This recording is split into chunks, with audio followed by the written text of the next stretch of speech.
We are in for a very special treat. True national treasure, Mr. Robert Ngagom.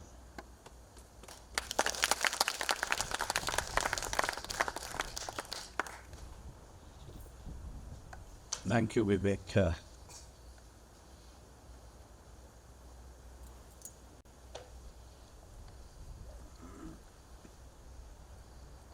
Just one poem, and I'm afraid it's as long as three poems.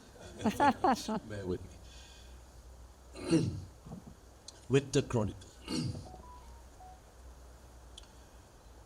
If you were to put a new heart in me with your meager lips, on the cold face of these walls, blue day will break on the brooding hills.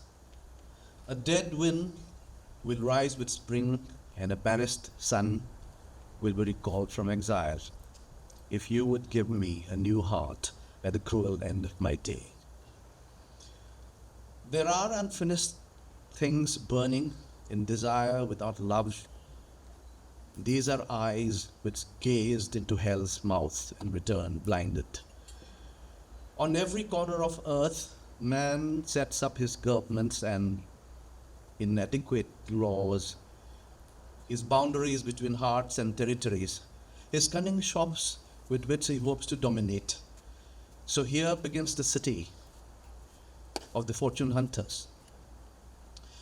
When man devised means to leave himself alone, he exists like a beast, eating, defecating, his dreams growing wild with his reasoning, his loneliness added in cold figures in narrow, dingy rooms, and converted into a learned beast, he merely roams in a civilized jungle.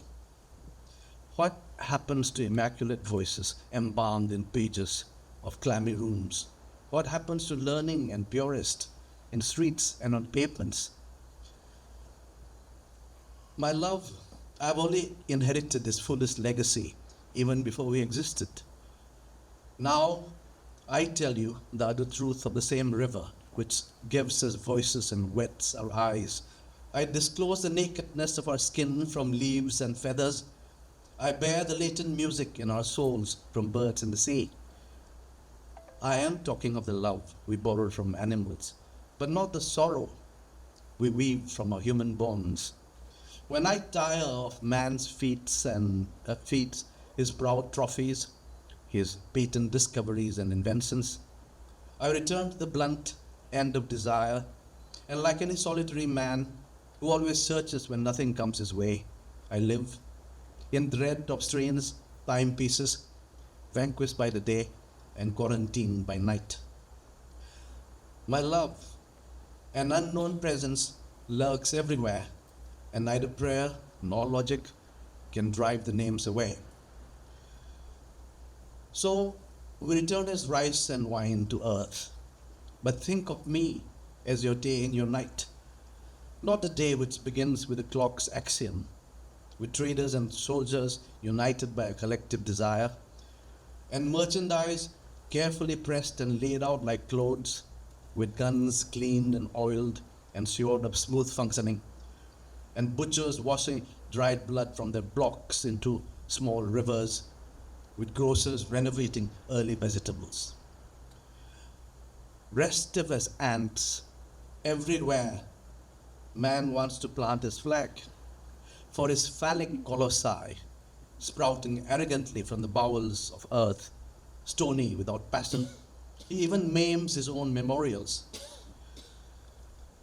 Having emerged from his prehistoric cave, he surpassed his feral brethren and perfected savagery by splitting the atom, by raining obscene death from the skies, death which clings to the flesh of children in faceless hamlets.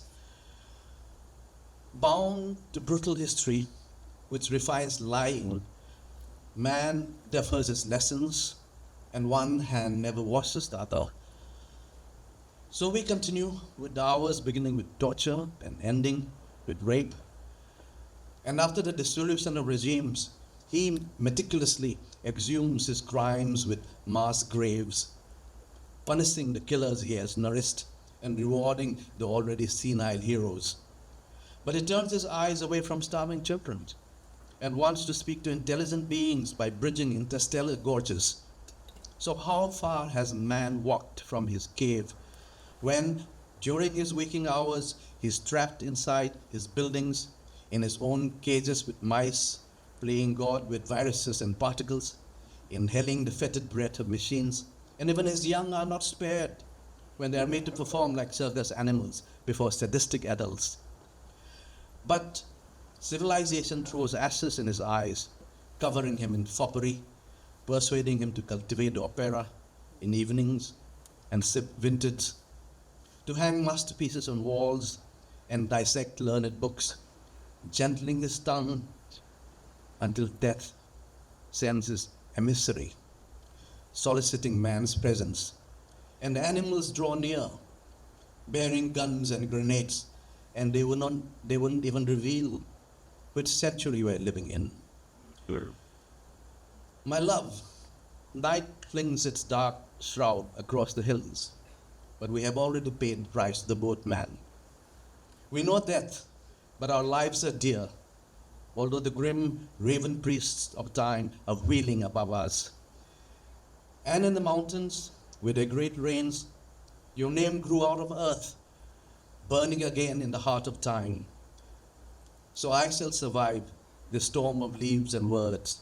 I shall salvage the wreck of sunken youth by yielding to retrieve broken things, if the rain also stitches the fissures of earth. And I seek growth and moisture, not the dark weight of a stone, unwilling to grow old with a censorious tongue, seedless, resigned to death, petrifying by degrees. My love, even the darkness is broken by howls and dripping water. The clock again awaits dawn. But when I uncover the word in my hand, it only spelt loneliness. My love, night conspires with the wind, whispering black secrets once more. If only you would give me your hand. A day dressed in blue will dance on these cold walls, consuming my winter to winter sadness. Thank you.